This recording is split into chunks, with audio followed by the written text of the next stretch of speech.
All right, I wanted to take a look at the fourth degree of the melodic minor scale, which is the Lydian Dominant mode, and it is played over a dominant 7, sharp 11 chord.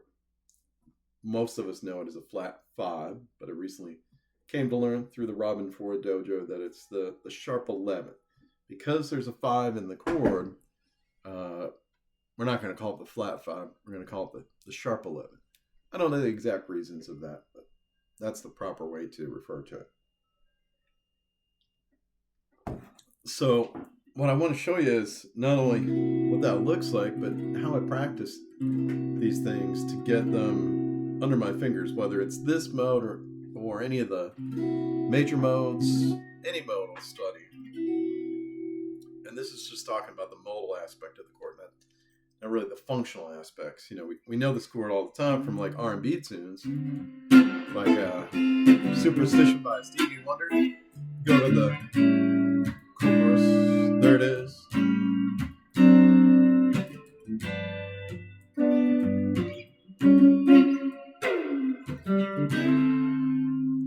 So it's a chord we hear, and we see it in jazz, but I've never really gotten it together other than knowing that position of it and this one.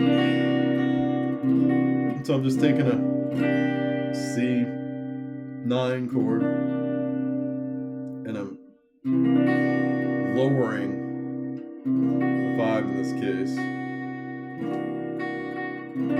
flatting the 5, or it's the sharp 11.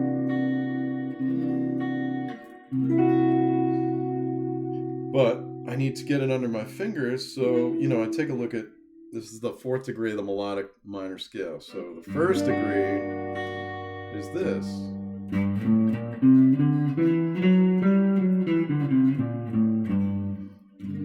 It's played over a minor major chord. So a minor 3, a flat 3, and a major 7, a natural 7. So if you're not familiar with it, fascinating sounds. There's a couple of modes out of it that are really a focal point for me right now. This is one of them, along with the 7th degree. So we'll take a look at that another time. So I can see the scale from G here. There's my G minor major 7 chord.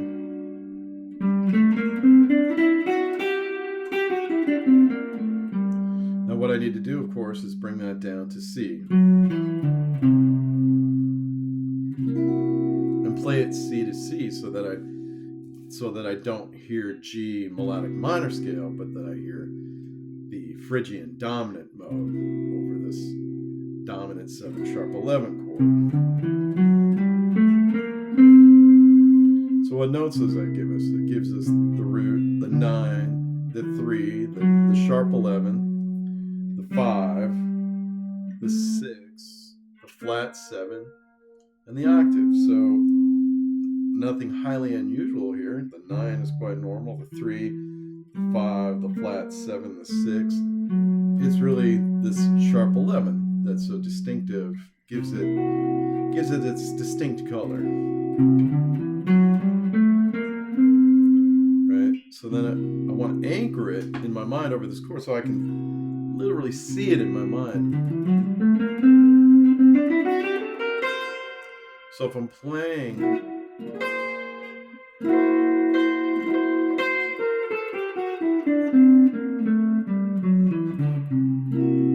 the chord, I can see the scale.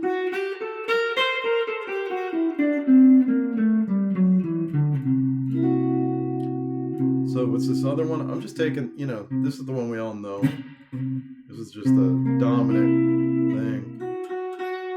Got the F sharp on here for the sharp 11. Then you can take the root and just put it on top. Now, I noticed that these move in the second inversion is a flat flatted fifth interval away.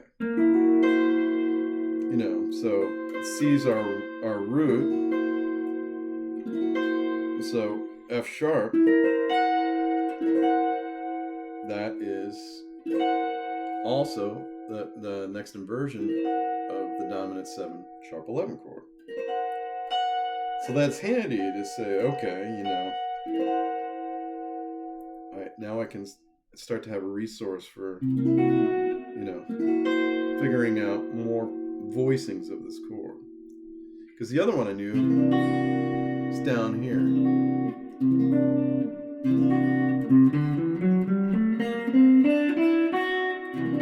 And again, you want to be able to see it.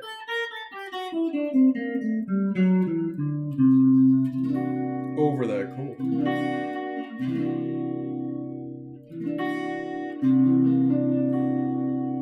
Now if we take this up to F sharp, that is also an inversion. But anyway, I need to know it over this.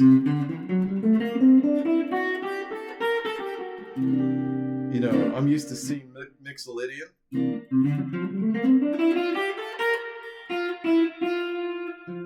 So you have that regular 4,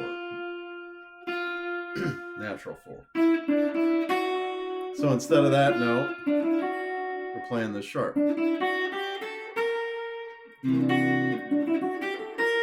So I want to make an adjustment in my mind to say mix a Lydian.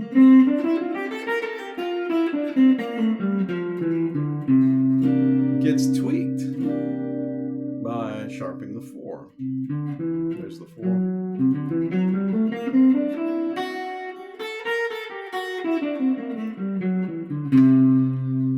And I find it's helpful to really study these intervals so I understand the relationship of the notes, not just a pattern. So I really, begin with understanding what it is. And it aids me in hearing it as well. So like here, this is the 9. And the 3 looks funky now because, the 3 over here is over like that. Now it's right under it. We got this 9, 3. Now we know the 4 is right next to the 3. So there's that. And we're going to do a natural 5. And a 6. And a flat 7 and root. So I could kind of think through the scale without having to know the pattern.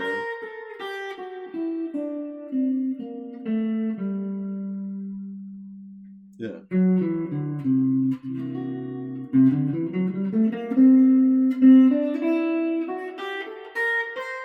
I always like to play it out to the octave, so it really gets the sound of the mode.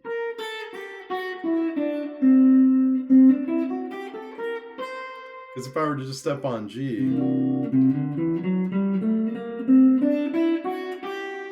it's like, no, it's cool, it's a 5.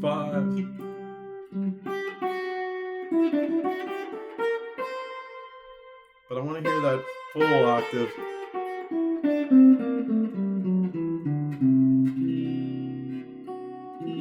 Now I've also done the work to know that there's another voicing right here.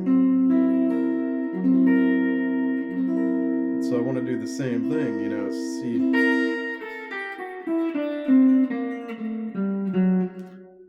Right, I could see there.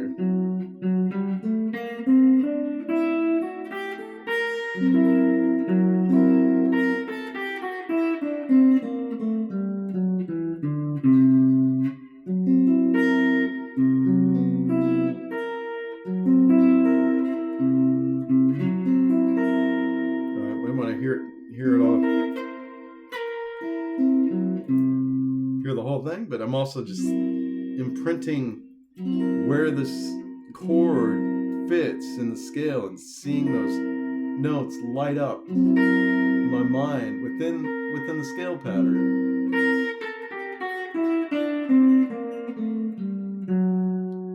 here I have the flat fifth in the root.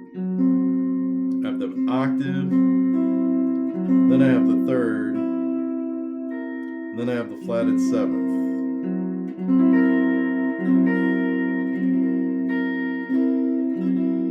Now the next position is like that. And that's just, I just looked and said, where's the next one right there?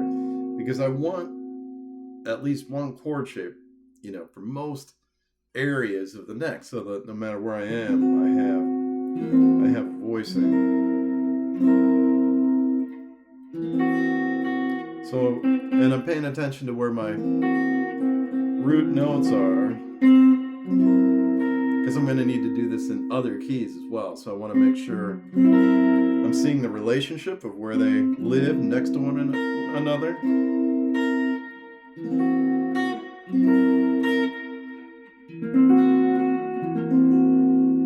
And also memorizing, you know, how the scale fits over that chord.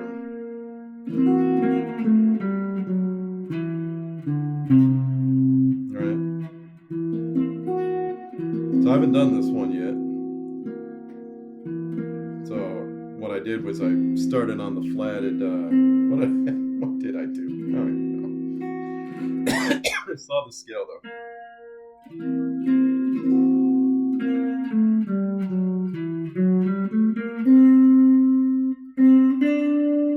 So let's just figure it out. 1, 9, 3, sharp 11, 5, 6, flat 7, 1.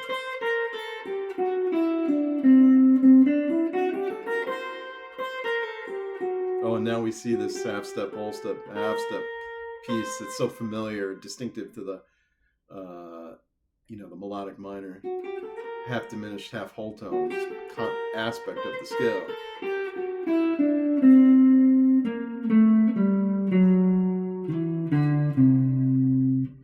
Yeah, so here I've, you know, the root, of course, is right here.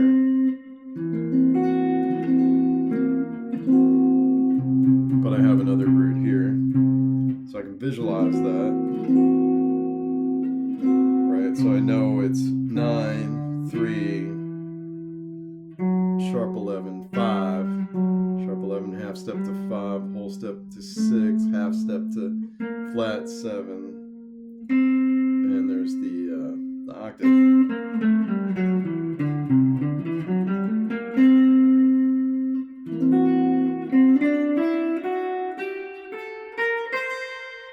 Right, so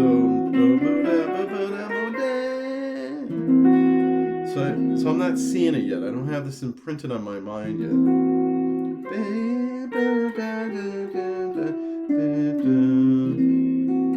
So, you know, I'm paying attention to this F sharp, which is the sharp 11. Where is it? It's right here. And then that 5 makes sense. And then for me, that's like, oh yeah, it's triggering that half step, whole step.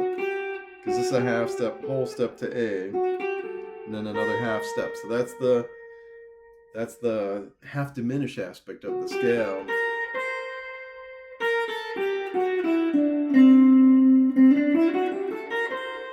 Right?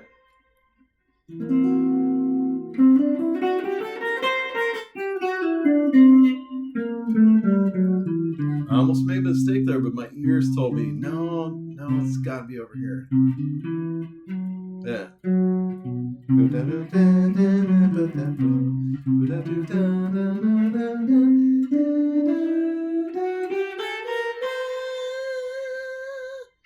Now it's oh, baby, my brain hurts. I'm gonna do this.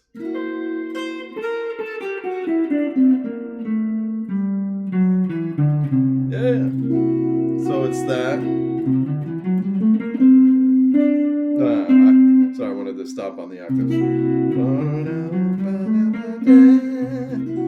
You know, over this chord now, the other voicing.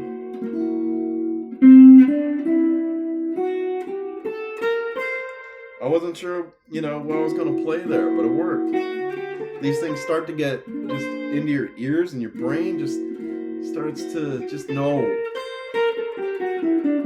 We have to know when to let go and just trust that it's there for it to become part of our playing.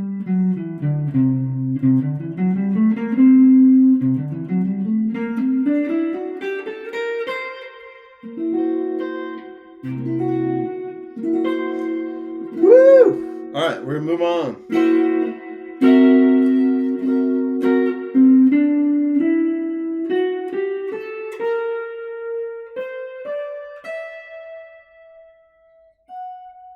All right. Let's see.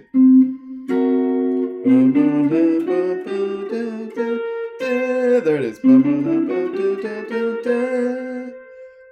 Now we go to 9, 3, right? Sharp 11, 5, 6, flat 7, octave. So I thought through the scale that time rather than I wasn't quite sure where the pattern was. Whoops.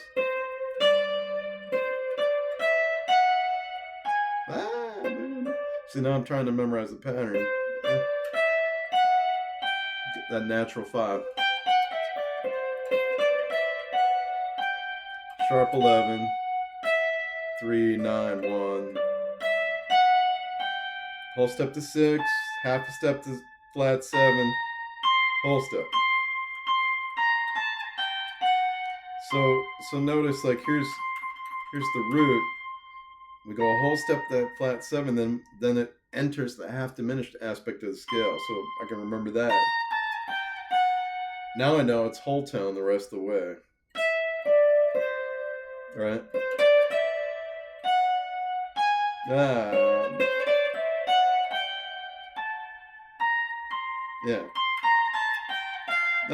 Come on.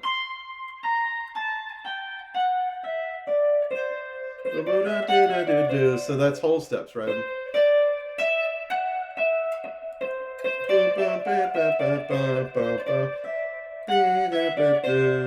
So the beginning of the scale starts with whole steps. 1, 2, 3. Now you got half diminished portion.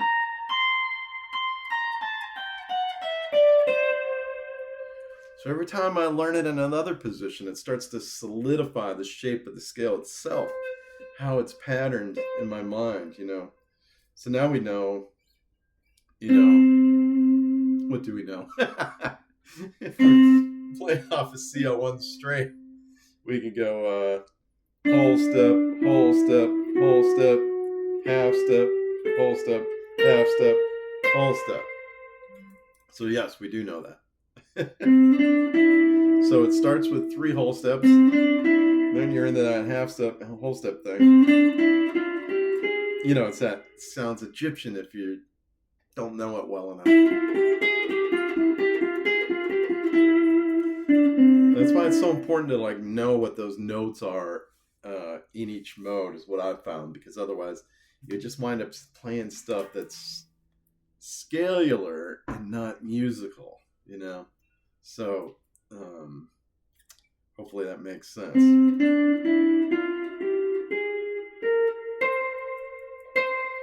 So descending, messed up.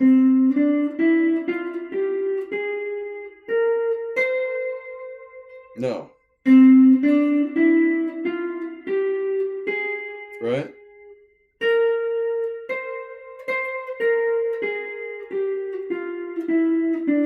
No, that's wrong. Woo. See, it's like this stuff is tough, man. Like you're getting it, and all of a sudden it's just gone. And you gotta just refresh, say, okay, let me have a sip of the coffee. That's all I got left. Let me take a look at this again. So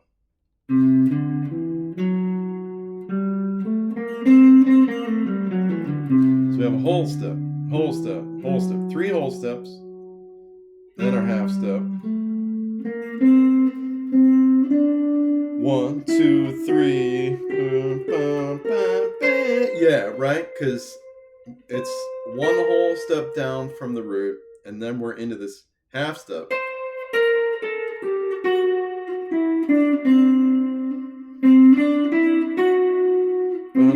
It's 4 notes, but 3 whole steps. 1, 2, 3, half step, whole step, half step, whole step.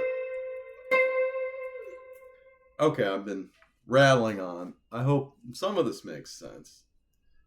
And let me know in the comments. Glad to post some more if it's helpful.